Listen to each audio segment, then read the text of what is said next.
రామానుజదయా పాత్రం జ్ఞాన వైరాగ్య భూషణం శ్రీమద్వేంకటనాథార్యం వందే వేదాంత దేశికం. జయ జయ సోసన సుమిదేశ నిగమాంతమాదేశికాయ నమః. ఈరోజు వేదాంత దేశిక నిర్వహణ వ్యాఖ్యానం అమృతాన్ని అమృత బిందువుని వింటున్నాం. శ్రీ యువే నావల్పాకం వాసుదేవాచార్య స్వామి యొక్క ఉపన్యాసం యొక్క తెలుగు అనువాదము. ఈరోజు ఉపన్యాసం నారాయణ శబ్దార్థం. நான் உன்னையன்று இளையன் கண்டாய் நாரணனே நீ என்னையன்று இலை என்னும்படி நிற்கிற நாராயண சப்தார்த்தத்தை கோசல ஜனபதத்தில் ஜந்துக்களையும் சக்கரவர்த்தி திருமகனையும் உதாரணமாக కండుకొల్வது అని వేదాంత దేశులకు వ్యాఖ్యానం. నారాయణ నామం వేదములో చాలా ప్రసిద్ధమైన విషయం. నారాయణ సూక్తం, నారాయణ ఉపనిషత్ ఇత్యాది ఎన్నో మనకు సూక్తులు ఉన్నాయి. శృతి, ఇతిహాస పురాణంలో మరి ఆళ్వార్ శ్రీ సూక్తులు కూడా చాలా ప్రసిద్ధం. దీనికి ఒక అర్థం ఏమిటి? నారాయణ నామానికి మొదటి అర్థం నారములకు అయనం, అంటే ఆధారమైన వాడు. మనము మనకు చెందిన వస్తువులు అన్ని చేతన అచేతన చరాచరములు ఇవన్నీ కూడా వీటికి ఆధారమైన వాడు ఒకడే, వాడే నారాయణుడు అని ఒక అర్థం. రెండో అర్థం చేతన అచేతనాది వస్తువులను కూడా ఆధారంగా పెట్టుకొని ఉండే పరమాత్మ అని ఈ రెండు అర్థములను తిరుమల ఆళ్వార్ చక్కగా మనకు అనుగ్రహిస్తున్నారు. నాను ఉన్నయండి ఇలేన్ కండాయి నారణనే నీ ఎన్నయండి ఇలై అంటే మనకు ఆధారముగా పెరుమాళ్ ఉన్నాడు. వాడు లేక మనకు స్థితి లేదు, మనము ఉండలేము. ఉదాహరణంగా నీటిలో ఉండే చేప, మత్స్యముకు జలం ఆధారం. అది దాని లోపల కూడా జలం ఉన్నది, దానికి బయట కూడా ఆ తీర్థం ఉన్నది, ఆధారంగా ఉన్నది. అలాగే మన శరీరానికి గాలి ఆధారం. మన లోపల శరీరము లోపల కూడా గాలి ఉన్నది, బయట కూడా ఆ ఒక గాలి ఉన్నది, వాయువు ఉన్నది. అయితే వాయువు లేకుండా, ఈ గాలి లేకుండా శరీరం ఉండదు. అలాగే అన్ని వస్తువులు కూడా ఆధారమైన వాడు శ్రీమన్నారాయణుడే. వాడే లోపల ఉన్నాడు, బయట ఉన్నాడు. అయితే వారే ఆధారముగా ఉన్నాడు కావున అన్ని వస్తువులకు కూడా అన్ని వస్తువు లోపలే ఉన్నాడు కావున వాడే నారాయణుడు. నారాయణుడు లేకపోతే ఏ వస్తువు ఉండదు. ఈ అర్థాన్ని ఆడవారు నాను ఉన్నయండి లేన్ అన్నారు. అంటే మనకు భగవంతుడికి ఉండే సంబంధాన్ని ఒక తిరునామం మనకు తెలియజేస్తుంది. కావున ఈ నారాయణ నామం చాలా గొప్ప విశేషం. వాడు నిత్య సూర్యులోక నాయకుడు అని చెప్పేదానికన్నా మన సంబంధాన్ని పెట్టుకొని నారాయణ నామాన్ని చెప్తే ఇంకా విశేషం కదా. మనకు ఆధారమైన వాడు అనే అర్థాన్ని మనకు బోధిస్తుంది ఈ నామం. రెండో అర్థం మనను ఆధారంగా పెట్టుకున్నవాడు. నీ అన్నయండి ఇలై అంటే నేను లేకుండా నువ్వు లేవు అంటే ఏమర్థం అండి?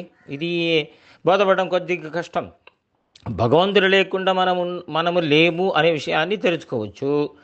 మనం లేకుండా భగవంతుడు ఉండడు అంటే ఏమర్థం? వాడే సర్వేశ్వరుడు కదా, స్వతంత్రుడు కాదా, సర్వశక్తుడు కాదా అంటే మనము లేకుండా భగవంతుడు ఉన్నాడు అని, అయినా కూడా ఉంటాడు అనేవి తెలిసిన విషయమే అందరికి కూడా. మనం లేకుండా వాడు లేడు అని నామాకి ఒక అర్థం ఉన్నది కదా, దానికి అర్థం ఎలా చెప్పాలి?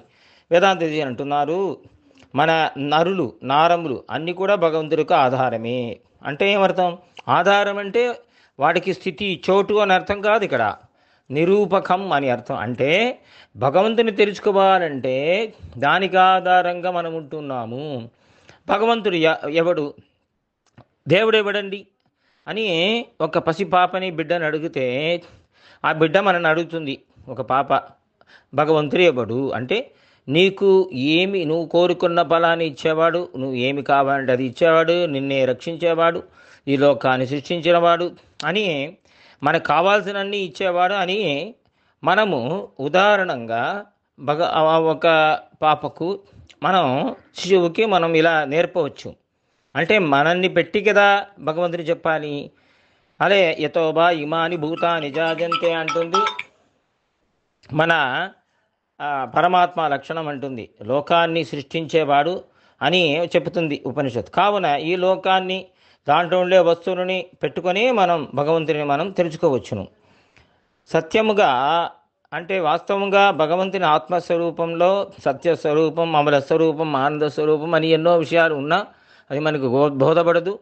అది అందుకనే మనల్ని రక్షించేవాడు, మనల్ని సృష్టించేవాడు, ఈ లోకాన్ని నడిపించేవాడు అని అంతర్యామి, మనకు కావాల్సిన ఇచ్చేవాడు, మోక్షాన్ని ఇచ్చేవాడు అని ఇలాగే మనం భగవంతుని మనం తెలుసుకోవచ్చు. కానీ మనము లేకుండా వాడు లేడు అంటే ఏమర్థం? మనం ఉంటే కదా వాడిని చెప్పేవాళ్ళు ఉంటారు, వాడిని బోధపడవచ్చు. నీ ఎన్నయ్యండి ఇలయి. కావున భగవంతుడికి మనం కూడా ఆధారం, వాడు మనకు ఆధారం.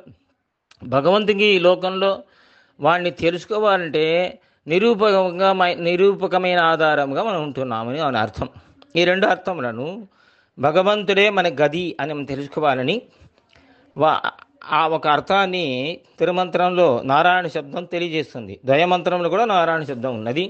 దీనికి ఒక ఉదాహరణ వేదాంతితులు అనుగ్రహిస్తున్నారు. కోసల జనత్నుల జంతులయం చక్రవర్తి తిరుమగనయం అని అప్పుళ్ళారు కూడా ఈ విషయాన్ని సాధిస్తారట. అంటే కోసల దేశంలో అయోధ్య నగరములో రాముడు లేక ఆ జనులు ధరించలేరంట ప్రాణాన్ని. భగవంతుడు అడవికి వెళ్తున్నాడు. అరణ్యానికి వెళ్ళే సమయంలో రామలక్ష్మణుడు సీత అప్పుడు వెనకాలే అందరూ వెళ్ళారు. ఒక్కరు కూడా ఆ నగరంలో లేదు. ఆ శక్తి లేదు, వాడిని విడిచిపెట్టి ఉండేరట, ధరించలేరట. చివరిలో పాదుకాదేవి ఏదో వచ్చింది కామనే ఏదో 14 సంవత్సరాలు ఉన్నారు కోసల జనంలో అక్కడ అని మనం చూస్తున్నాం రామాయణంలో. కావున భగవంతుని వదిలిపెట్టి ధరించలేని ఒక స్థితి అయోధ్య జనపదానికి ఉన్నది. అలాగే మనము కూడా వాడిని విడిచిపెట్టి ఉండలేము అనే దానికి ఉదాహరణంగా అది పెట్టుకోవచ్చు. రెండవది, వీళ్ళని విడిచిపెట్టి భగవంతుడు లేడు, రాముడు లేడు అంటే అది నిరూపకం. రాముడు ఎవడు అండి అంటే దశరథ కుమారుడు, కౌసల్యానందనుడు, కౌసల్యాతనయుడు, అయోధ్యకు అధిపతి, కోసల దేశానికి అధిపతి అని అంటున్నాం. అంటే వీళ్ళని పెట్టే రాముడు ఎవరో అని మనం నిరూపించాలి కదా, అది నిరూపణం చేయొచ్చు కదా. కావున వీళ్ళని విడిచిపెట్టి రాముడు ఉండలేడు, మనకు బోధపడదు. రాముడిని విడిచిపెట్టి వీళ్ళు ఉండలేరు.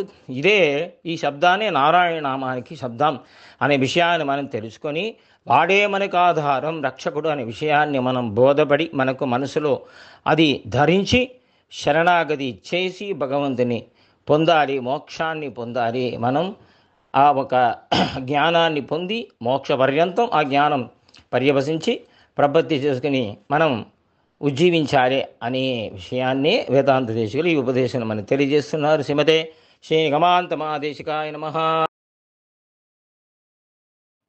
కవితార్కిక సింహాయ కళ్యాణ గుణశాలినే శ్రీమతే వెంకటేశాయ వేదాంత గురవే నమః.